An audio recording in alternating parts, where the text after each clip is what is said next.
Mabuti naman at nakabalik na kayo. Kaya... si Amy niya. Sa kwarto, natutulog na, binabantay ni Sofia. Kumusta yung paghahanap ninyo? Ay, naku, eto, pagod, no? Hanap kami ng hanap kay Eliza, hindi naman namin nakita. Ewan ko ba dyan kay Eliza, Chang? Pinahirapan tayo ng ganito. La, kung gusto niyo, dito muna ho kayo. May guest room naman ho dyan na pwede niyong gamitin habang hinahanap po si Eliza. Salamat, Michael. Ay, Michael, pagpasensyahan mo sana ako sa pag-iisip ko ng masama sa'yo kahapon, ha?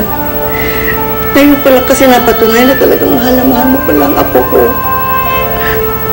Pero nagkaalala pa rin ako, hindi ko alam kung paano gagawin ko.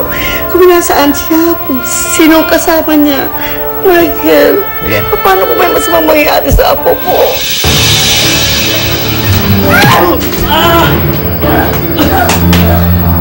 Eliza! Kaya huwag ho kayo mag-isip ng ganyan. Ang isipin po ninyo, ligtas si Eliza at may kita natin siya ulit. Yan ho ang pinapangako ko sa inyo. Hahanapin ko ang asawa ko. Salamat. Salamat. Salamat, Michael. Ewan ko ba kung saan lupalop ng mundo nagpunta yung mga yun. Buong araw, hinahanap nila si Eliza. Samantalang ako, buong araw nagbabantay dyan sa buwisit na baby niyan. You just have to be patient, Sofia.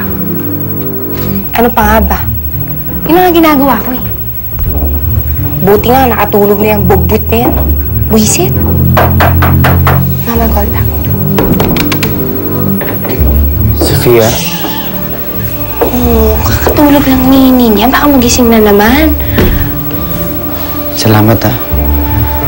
Salamat sa pag-aalaga mo kay Ninya. Nagigising na. Ano ko ba naman, Michael? Kapatid ko si Eliza. Ang anak niya parang anak ko na rin.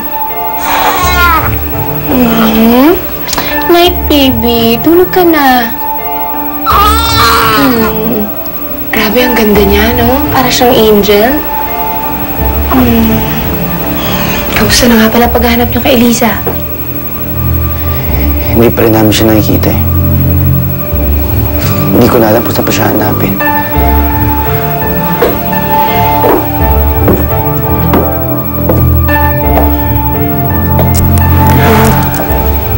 Poor Micah. Everything's gonna be okay.